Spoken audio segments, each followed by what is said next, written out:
देखो ये है थेल्स प्रमेय। कौन सा प्रमेय है? तो थेल्स प्रमेय में दो बातें हमको सबसे विशेष ध्यान देनी होती है कि विशेष प्रतिज्ञा हम कैसे लिखें। विशेष प्रतिज्ञा में कहा कि मान ले त्रिभुज एबीसी की भुजा बीसी के समांतर रेखा डी खींचे, तो हम लोग बीसी के समांतर क्या खींच लेंगे? डी। फिर कहा जो एबी और एसी के क्रमशः डी और ई पर मिलता है, तो जब इसको हम खींचेंगे तो एबी पर डी पर मिल रहा है और ये एसी पर किस पे मिल रहा है? ई पर मिल रहा है। दूसरी स्थिति में हमसे कहता है कि सिद्ध करना है एबी बटा डीबी बराबर ए बटा ईसी, इतना हमको लाना है। तो रचना के चरण में क्या करते हैं? डी से डीएम, यहाँ डी से क्या ले लिए? डीएम, ई से ईएन और ई से ईएन लंब क्रमशः एसी तथा एबी पर डाले। तो डी से डीएम ए पर और ई से ईएन किस पे? एडी पे। हम लोग क्या डाले? लंब। और बी को ई से तथा सी को डी से मिलाए, तो बी को हम लोग ई से मिला दिए और डी को हम लोग ई से मिलाए। इस प्रकार से हमारा ये जो फिगर है बन के पूरा क्या होगा? तैयार हो गया। अब आता है हम लोग को उत्पत्ति की तरफ, हम इसको बना के कैसे डाले। यहाँ तक का तो प्रोसेस हमें सिर्फ ये बताता है कि जो फिगर को हम लोग कैसे बनाए। दूसरी प्रोसेस में अब इसका हमको सिद्ध करना है। तो सिद्ध करने में हमें उत्पत्ति में जो बताना होता है कि एडी का क्षेत्रफल लेना है।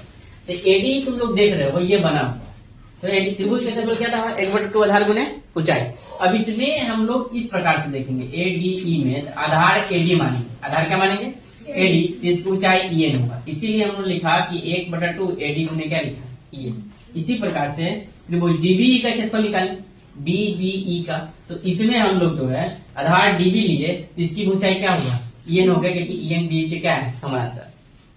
तो 1/2 डीबी गुने ईएन। अब दोनों के क्षेत्रफल को बटा में किए, त्रिभुज एडी के क्षेत्रफल बटा में त्रिभुज डीई का क्षेत्रफल, तो 1/2 एडी गुने ईएन बटा 1/2 डीबी गुने ईएन। 1/2 से 1/2 कट गया, ईएन से ईएन कट गया, तो मेरा क्या बचा? एडी बटा डीबी। ये समीकरण कौन सा हो गया? 1। दूसरी स्थिति में हम लोगों को एडी का क्षेत्रफल फिर से निकालना है, लेकिन इस बार आधार हमारा एडी नहीं होगा, ई होगा। कौन सा होगा आधार?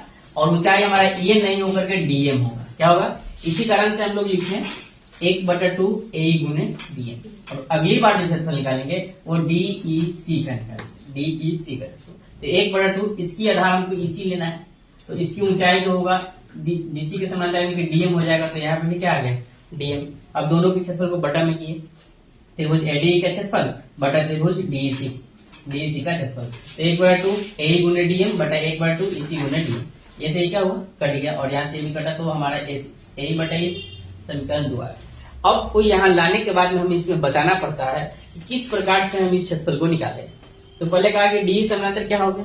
बीसी, क्योंकि हमने पहले बताया था कि बीसी के समानांतर डी खींचना है। तो अगर बीसी हो तो डीबीई का क्षेत्रफल डीईसी के क्षेत्रफल दोनों क्या बराबर होते हैं। ध्यान देना, डीबीई और डीईसी का क्षेत्रफल दोनों क्या होता है? बराबर। लेकिन बराबर क्यों होता है? तो ये बताया कि क्योंकि ये दोनों आधार डी और एक ही जोड़ी समानांतर रेखाएं डी और बीसी के बीच में स्थित है। मतलब कहने का अर्थ हुआ कि डीबीई और डीईसी दोनों का आधार क्या है? डी। दोनों का आधार क्या है? डी है।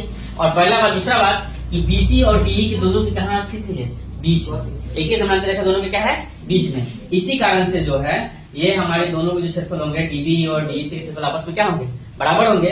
तो इस तरह से हमें अब अगली स्थिति में जो क्या होगा कि जो ये क्षेत्रफल आया था और ये आया था, दोनों ही आपस में क्या होंगे? बराबर। और इसको आगे हम लोग दिखाते हैं।